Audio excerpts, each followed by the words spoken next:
What up, y'all? It's your boy Mike back again, and today I'm doing a new video, and it will be a ranking on my favorite DMX albums. I'm not gonna call it a discography ranking, even though it's kind of like that.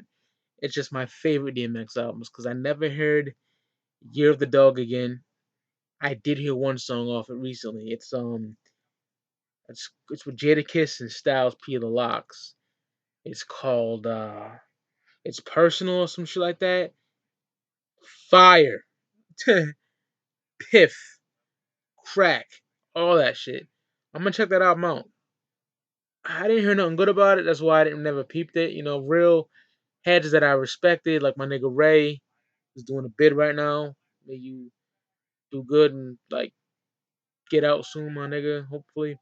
Um, he didn't tell me nothing good about it. He's a huge X fan. Um, fucking I hear nothing good about it. But that track is just flames, yo. I'll peep that. Undisputed, I heard, didn't like it that much at all, to be honest with you. Very forgettable album. Don't care about it. Grand Champ, which I own in my collection. I don't like that album that much either, but Where the Hood At, fire. That shit is banging. The chorus too just makes you just want to body shit. I love that fucking song. Other than that, I'm not gonna rank those. I'm ranking his basically his first four albums. And yeah. How I got into DMX. I got into DMX. How I discovered him was in 1997. It was on Mace's Harlem World record. Although DMX's first appearance on Wax was on Mike Geronimo's The Natural with Time to Build featuring Jay-Z and Ja Rule, which all three artists didn't even get their career started yet, basically. It would take a year for Jay-Z, a year from that appearance for Jay-Z to release Reasonable Doubt. Before that, Jay-Z had a song called I Can't Get With That, featured on Big L's Lifestyles of the Poor and Dangerous off the Graveyard. He was here and there, bouncing back, but he really got big in Reasonable Doubt. Then Ja Rule ain't do shit until like 98, you know what I mean, 99. X, we wouldn't get too big until 97. That's when I heard him. And I heard him on the motherfucking Mace Harlem World album, you know what I mean? And I heard him on two tracks. Take What's Yours, I think it's called. He's on a chorus to that, and then he has an absolute amazing verse on 24 Hours to Live, also featuring the Locks and Black Rob, DMX called a body. He just destroyed that shit, yo. Um, amazing, amazing. Love that feature. Then I heard him on the Locks, Money Power Respect album, and on the single featuring Little Kim as well, and that's just a fucking absolute banger. He body bagged that shit in the video with the bandana, just killing shit. Loved it, absolutely loved it. Um, After that, didn't hear much of X, but I I would buy Sauce magazine all the time, and I had a subscription. My mom got me a subscription back in that like '98, and I seen the ad for It's Doc and Hell's Hot. It didn't show the album cover. It showed DMX wearing goggles, and it said, "It's Doc and Hell's Hot album coming soon, featuring the hit single Get At Me Dog." That was everywhere. Every Source magazine I seen. And then, lo and behold, I seen the Get At Me Dog video on BET. Very dope video. Around '97, you had the shiny suit era. You know what I mean? And although I like a lot of that stuff, a lot of those singles off No Way Out, I fucking hated. I like Mace, Harlem World. I love everything about Harlem World. Call me whatever you want. You can say it's whack. I don't give a fuck. I love Harlem World. Harlem World is amazing. I like the singles too, but I hate the video for Feel So Good. Didn't like that at all. I hate off No Way Out. I don't like Been Around the World. Um, what else I didn't like on there? Some other shit. You know what I mean? Of Life After Death, I love More Money, More Problems. I hate the fucking video though. That video makes me want to puke. Wish Big was in it. Hate that fucking video. Um, but yeah, man, the Shiny Suit era wasn't that bad, but It was a breath of fresh air to see niggas at the tunnel in that video clapping fucking Timberland boots together. And you see this fucking bald dude with One Love boomer on his back, dedicated to his pit bull and shit that passed, and just grab the mic, you know what I mean, and body bag shit with Chic Loot from the Locks on the chorus. Ah, Get At Me Dog is so fucking dope. I love Get At Me Dog. That shit is grimy, Yonkers shit, man. That shit is just amazing. A little after that, April, May '98, album drops. It's Dark and Hell is Hot. Blows the fuck up. But let me get into the ranking of the albums. First, I got up his fucking fourth album, The Great Depression, released in 2001. Um, Although I don't consider this a classic, it's a damn good album and it's very overlooked. There's some absolute heat on here, man. My favorite track on this bitch being Shorty Was the Bomb. Just the dope ass story about a bitch having some bomb ass pussy and shit. I love that shit. My second favorite track is a single. We Right Here. We Right Here is fucking amazing, incredible single. It just makes you want to just, my younger days as well. They play that at a lot of school dances I went to when I was in high school and stuff like that. And kind of like a teenage club, you know what I mean? I would go to, and me and my niggas be wild into that shit. And it's just so fucking dope. I just love the fucking beat. I love the chorus. Love the little witty lines DMX says in there, like, you better bring niggas you don't give a fuck about, cause you gonna lose your boys. Fire. Fire. That the whole fucking track is just heat. Um what else was the single in here? Who We Be, I think it's called. Yeah, Who We Be, amazing. Fire. Um Trina Mo is dope as hell. Bloodline Anthem is fire.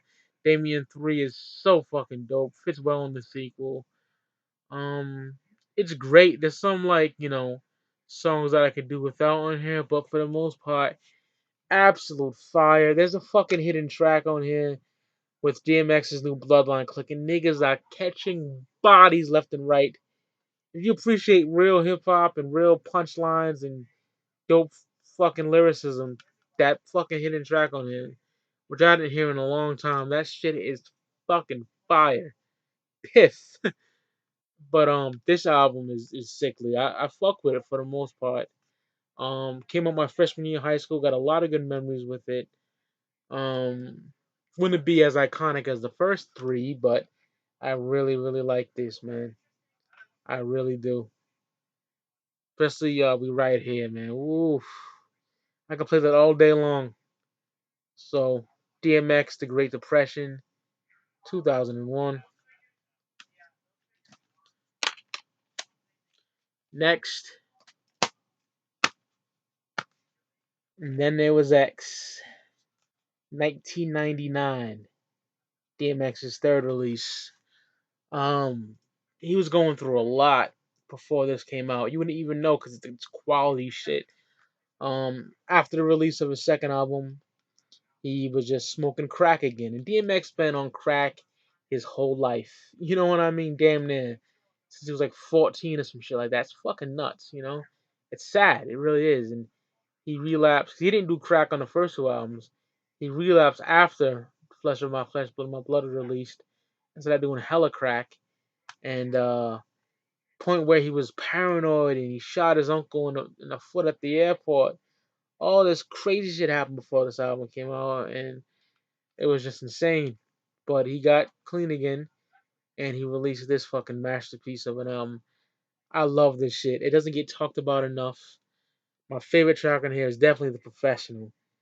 Just telling ways how he would kill your motherfucking ass on some Hitman shit. I love that shit. Um, Here We Go Again is dope. One More Road to Cross is amazing. What These Bitches Want featuring Cisco, that shit is knocking. I love that shit. DXL Hard White. This album brings a lot of good memories. I mean, a lot of good memories, man. Fucking middle school. Um, fucking Jesus, 14 years old, pushing 15. I was an old motherfucker. I got held back in the third grade, so I wouldn't leave school till I was 19. I graduated. I was 19 years old. So in middle school, I was like 14 and shit like that, you know. But yeah, man, just absolute fire. This whole fucking album just brings up, like I said, a lot of good memories. Came out Christmas season of fucking 1999. Had a sexy ass girlfriend at the time. Very happy in my life. Young. I listen to this shit. I get transported back to those days. Very, very, very memorable album. I fucking love it, man.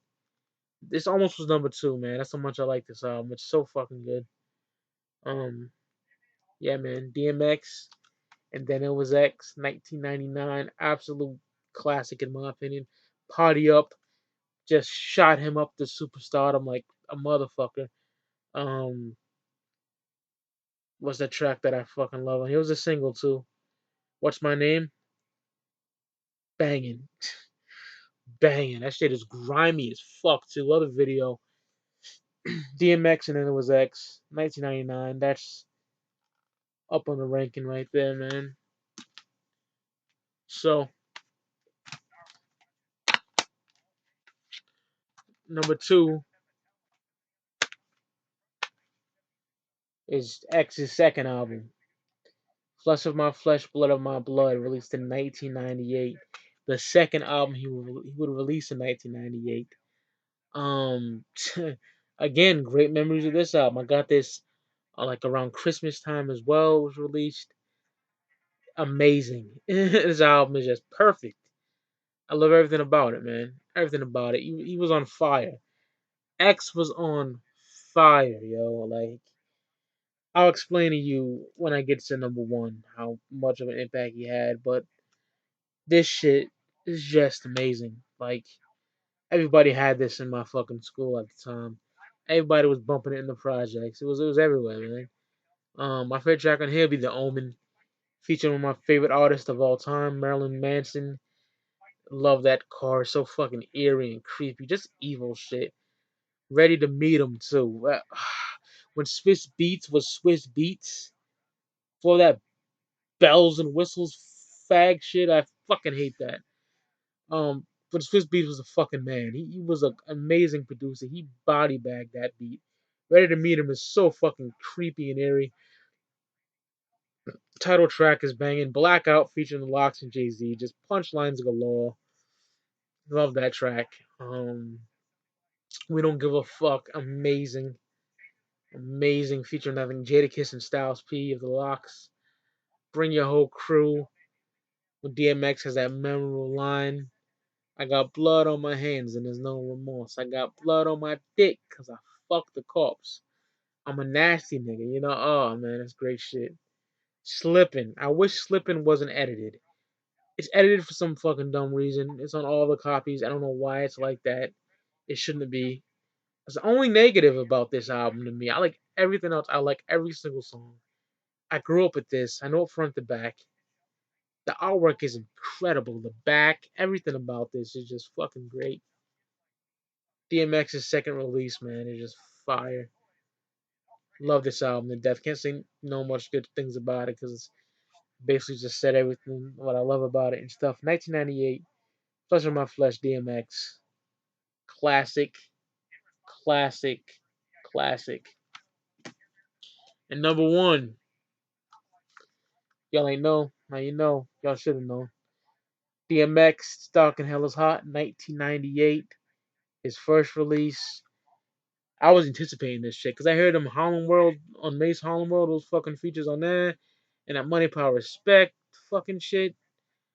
Um, that track with the Locks on the Locks' album, just I was so, and then the ads and stuff like that. Then seeing the Get At Me Dog video, and I was like, couldn't wait. I remember when I got this too. It was in the summer of '98. Fucking, I went with my uncle and went to Record Town, now known as FYE. Even though FYEs around me are closed now, whatever the fuck. But yeah, man, it was everywhere, man. It was absolutely everywhere. I brought it and I just bumped the fuck out of it. But let me give you around here anyway how DMX fucking was, man. By 1998, the Shiny Suit era was around in 97, stuck around early 98. People were hungry for fucking street shit, mainstream wise, and fucking X gave that to you. You know what I mean? Straight the fuck up, And he left off where Pac and Biggie started, because the Notorious B.I.G. and Tupac was like hip hop's fucking kings. But DMX, besides Jay Z, at the time in '98, Nas was he didn't put on nothing for 2 years until like I Am. But in '98, DMX and Jay Z held that down, especially DMX. Let me tell you, man, you couldn't go wrong my way. You couldn't go nowhere without hearing this, man. I would walk to school, and I swear to God, this is a true story. Every single vehicle that I passed by was playing this. Throughout the hood, near the shopping center where I walked through the cut to go to school, everybody. It was like DMX world, my nigga. It was crazy. It was nuts. I swear to God, man. It was so fucking surreal. And it was so bad that you would see DMX lookalikes around the city. Not like features, but you see black dudes rocking no shirt. They would order the Rough Riders bandana that you can order inside the album. They would wear that, you know, pants hanging off their ass, showing the boxes, rocking the Timberlands, no shirt on in the summertime with the Rough Rider bandana to the side.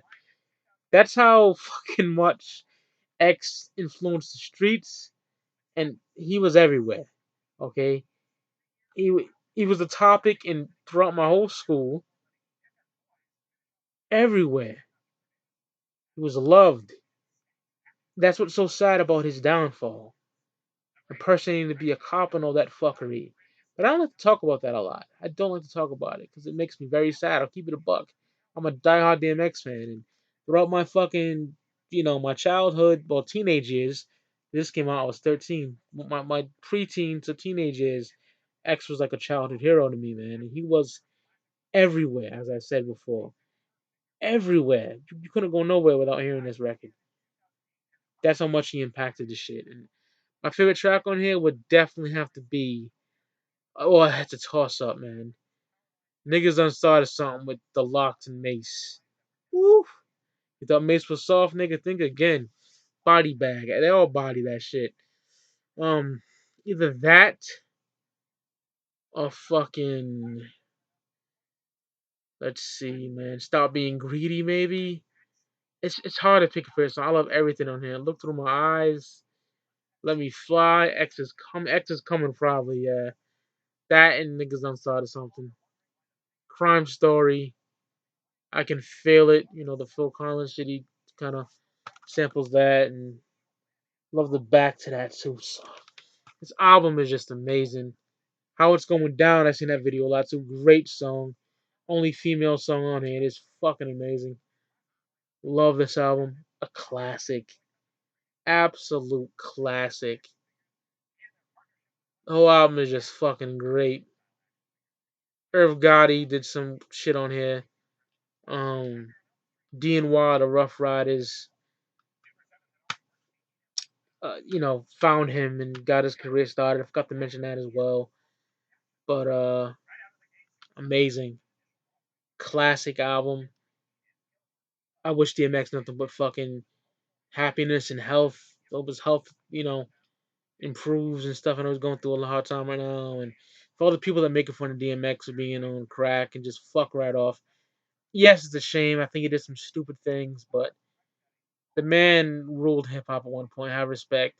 And I should made me cringe one time, okay? Because I grew up around nothing but street niggas that love DMX. So when I see some cornball in an underground hip hop forum on Facebook say that DMX is whack with all those gay bark noises, I'm like, you a herb. I respect opinions, but I don't know. Only gully niggas fuck with X, man. And X is that dude, grimy gully shit. The barking don't bother me. That's just gully. Love this shit. Classic. My favorite DMX album. So there you have it for my X video. Hope y'all niggas enjoyed it. Um, I'll see y'all on the flip side. Got some other shit. Well, that's bullshit. I got nothing planned. If y'all have ideas, jot them down, and I'll do the shit. You know what I mean? I got something planned. Yes, I do, but not much. Not much. So, any ideas, jot them right down, and see y'all on the flip side. Peace. Hope y'all enjoyed.